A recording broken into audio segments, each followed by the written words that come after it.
Sejarah dan perkembangan evolusi pada kura-kura. Kura-kura telah ada di planet bumi sejak kurangnya 260 juta tahun yang lalu. Namun hingga kini masih banyak kalangan yang terpukau dengan struktur tulang yang menutupi hampir seluruh bagian dari tubuh kura-kura. Tidak ada hewan lain yang mempunyai tempurung yang tumbuh di punggungnya seperti halnya kura-kura. Lalu bagaimanakah spesies ini berevolusi dengan sumsum tulang belakang yang bentuknya menjadi sangat aneh? Ini terus menjadi pertanyaan. Dari sebuah studi yang dipublikasikan di jurnal Royal Society Biology Letters, terungkap bahwa kura-kura merupakan hewan yang secara silsilah lebih dekat pada buaya dan burung daripada kadal dan ular. Temuan ini diklaim oleh peneliti yang melakukannya dan disebut sebagai akhir dari teka-teki yang tak terpecahkan sejak lama terkait evolusi dari hewan tersebut. Asal-usul kura-kura yang berevolusi antara 200-300 juta tahun yang lalu itu sendiri telah menyebabkan perselisihan pendapat di kalangan ilmuwan, sebab secara fisik ia mengindikasikan kegolongan cabang pohon keluarga yang berbeda dengan indikasi yang ditunjukkan oleh genetika mereka. Garis evolusi kura-kura telah mengacaukan pemahaman terhadap evolusi spesies vertebrata. Penelitian dari Boston University dalam laporannya, studi yang kami lakukan menunjukkan secara konklusif bahwa secara genetika kura-kura lebih dekat pada burung dan buaya. Dalam studi, jika peneliti mempelajari fosil serta anatomi kura-kura dan keluarga reptil mereka lainnya, hasil penelitian akan menempatkan makhluk bercangkang itu dalam keluarga Lepidosaurus seperti ular, kadal, dan tuataras atau hewan serupa kadal yang sangat langka. Namun, jika peneliti mempelajari genetika kura-kura, mereka lebih mirip dengan buaya dan burung yang masuk ke dalam kelompok Archosaurus yang juga mencakup dinosaurus darat yang kini telah punah. Hasil temuan secara genetika ini sendiri telah dikonfirmasikan lewat penelitian genetik besar-besaran terhadap kura-kura. Pada studi itu, para peneliti juga membandingkan DNA dari ular jagung, kura-kura Afrika, kura-kura berwarna, buaya Amerika, buaya air asin, tutara, ayam, dan kadal Anol Carolina. Menurut Crawford, kesimpang siuran asal-muasal kura-kura sendiri umumnya muncul karena memiliki karakteristik fisik penting yang sama dengan kadal, ular, dan tuatara. Misalnya memiliki jantung berbilik 3.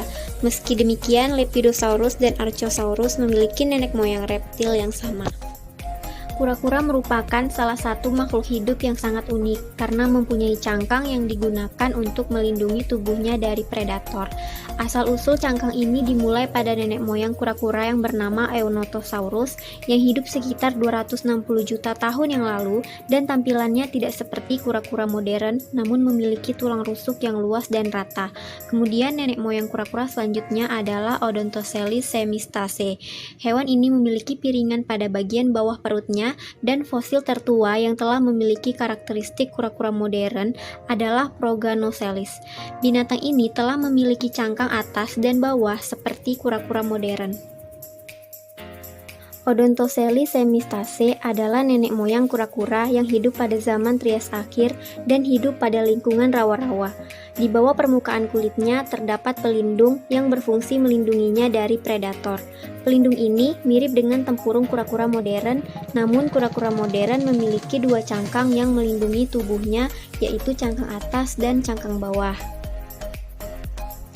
Kedua cangkang ini muncul ketika kura-kura itu masih dalam tahap embrio. Cangkang ini merupakan penambahan dari tulang kura-kura, kemudian membentuk hampir 60 buah tulang yang bergabung.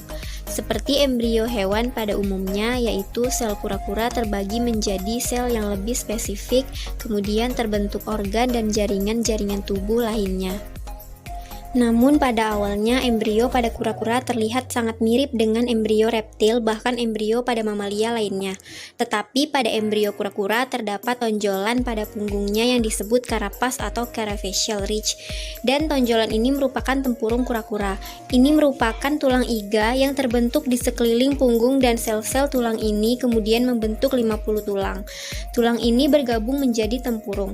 Lapisan terluar dari carapace ini membentuk sisik yang disebut scute. Pengembangan bagian bawah cangkang yang disebut plastron ini disebabkan oleh sel neural crust dan di bagian plastron ini juga terdapat sel saraf, kartilago, dan tulang pelindung tebal dan kemudian tulang ini menyebar ke seluruh perut dan pelindung ini terdiri dari 9 piringan. Cangkang dari kura-kura ini memiliki fungsi untuk melindungi dirinya dari predator. Namun cangkang keras ini juga memiliki efek negatif bagi kura-kura karena ketika kura-kura ini tumbuh, maka cangkangnya juga akan bertambah besar dan berat.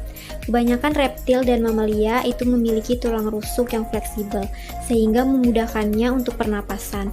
Namun pada kura-kura itu menggunakan alat abdominal yang ada pada cangkangnya untuk pernapasan.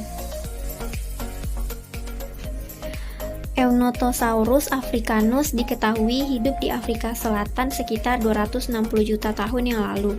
Hewan yang diyakini sebagai nenek moyang pertama kura-kura itu berbagi banyak kesamaan fitur tubuh yang unik dengan kura-kura modern. Bedanya, Africanus belum memiliki tempurung. Keberadaan tempurung kura-kura baru muncul sekitar 50 juta tahun kemudian.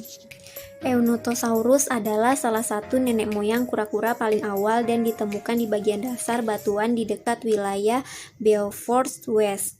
Tulis Direktur Pusat Studi Evolusi di University of the Witwatersrand ini dalam jurnalnya. Bukti-bukti evolusi pada kura-kura.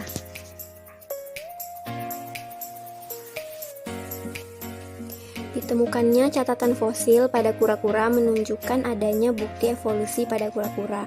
Petunjuk awal yang bisa kita lihat adalah pengerasan tulang rusuk pada nenek moyang kura-kura yang diketahui adalah Eunotosaurus africanus yang hidup sekitar 260 juta tahun yang lalu, dan penampilannya itu sama sekali tidak mirip dengan kura-kura modern, namun mempunyai set tulang rusuk yang luas dan rata. Kemudian pada catatan fosil tentang nenek moyang kura-kura itu ada Odontocelis semistase, yaitu binatang ini juga memiliki tulang rusuk yang tebal seperti Eunosaurus, namun binatang ini memiliki piringan pada bagian perut yang berfungsi sebagai perlindungan. Fosil pertama yang menunjukkan karakteristik kura-kura modern secara utuh yaitu fosil berumur 210 juta tahun dan merupakan spesies yang bernama Proganocelis. Tulang rusuknya sudah bergabung dan membentuk cangkang, dan binatang ini bisa hidup di air dan di daratan. Namun perbedaannya dengan kura-kura modern yaitu Proganocelis ini tidak dapat menarik kepalanya ke dalam cangkang, namun dia memiliki duri pada lehernya. Cangkang pada kura-kura modern itu telah banyak berubah dari waktu ke waktu. Kura-kura yang hidup di laut itu mempunyai cangkang yang lebih datar dan ringan untuk berenang, sementara kura-kura yang tinggal di darat itu memiliki cangkang untuk perlindungan dirinya dari predator. Pada kura-kura bercangkang lunak, itu memudahkan mereka untuk masuk ke tempat yang sempit.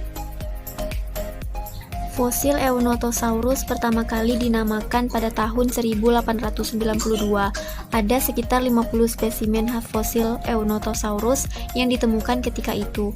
Lubitsch mengatakan formasi batuan karo di Beaufort West menyimpan keberagaman fosil leluhur kura-kura dengan sangat baik. Penemuan fosil Eunotosaurus di dasar batuan karo menunjukkan masih ada kemungkinan untuk menemukan fosil kura-kura yang lebih tua lagi. Penemuan hal-hal terbaru mengenai kura-kura.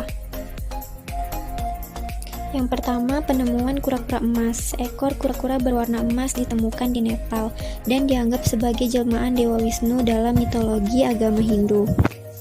Spesies bernama Latin Lysemys punctata andersoni ini ditemukan pertama kali di Nepal. Ahli reptil yang mendokumentasikan penemuan tersebut menerangkan, reptil itu memiliki makna spiritual yang mendalam, tidak hanya karena warna emasnya, tetapi kura-kura secara keseluruhan memiliki nilai religius dan budaya yang signifikan di Nepal. Yang kedua, penemuan kura-kura Galapagos. Salah satu spesies dari kura-kura Galapagos yang dipercaya telah punah sekitar 150 tahun yang lalu rupanya masih hidup. Demikian ungkap para ilmuwan dari Yale University, Amerika Serikat. Sebelumnya, para ilmuwan percaya bahwa Chelonoidis elephantos, salah satu dari 13 jenis kura-kura Galapagos yang menginspirasi teori evolusi Charles Darwin, telah punah hanya beberapa tahun setelah ilmuwan Inggris itu pergi dari pulau itu pada tahun 1835. Tetapi dalam penelitian yang dipublikasikan di jurnal Current Biology, para biologi dari Yale itu menemukan sebuah bukti genetik dari eksperimen yang melibatkan 2000 ekor kura-kura yang hidup di Pulau Isabella, yang menunjukkan bahwa sekitar 84 ekor kura-kura itu mempunyai hubungan darah dengan Elephantopus, baik itu adalah ayah atau ibu mereka. Kura-kura raksasa dengan panjang 1,8 meter dan berat 408 kg itu bisa hidup hingga 100 tahun di alam bebas. Tetapi dari 84 keturunan campuran itu, sekitar 30 berusia kurang dari 15 tahun. Artinya kemungkinan Elephantopus masih hidup sangat tinggi. Yang ketiga, ada penemuan kura-kura hijau albino di pantai Australia. Para kelompok pecinta lingkungan di tepi pantai Australia menemukan kura-kura hijau albino. Penemuan baru kura-kura itu menghebohkan Australia. Penemuan bayi kura-kura itu berwarna hijau. Sukarelawan yang menemukan bayi kura-kura langka itu menamainya dengan hewan bernama Albi. Albi merupakan salah satu kura-kura dari 122 telur yang menetas dan langsung berjalan ke lautan lepas. Albi menetas di pantai dan perlahan merangkak ke arah laut seperti kura-kura pada umumnya. Menurut kepala ilmuwan dari Lembaga Perlindungan Hewan Langka, keturunan albino pada kura-kura sangat langka dan bahkan hanya ada satu dari ratusan ribu telur kura-kura.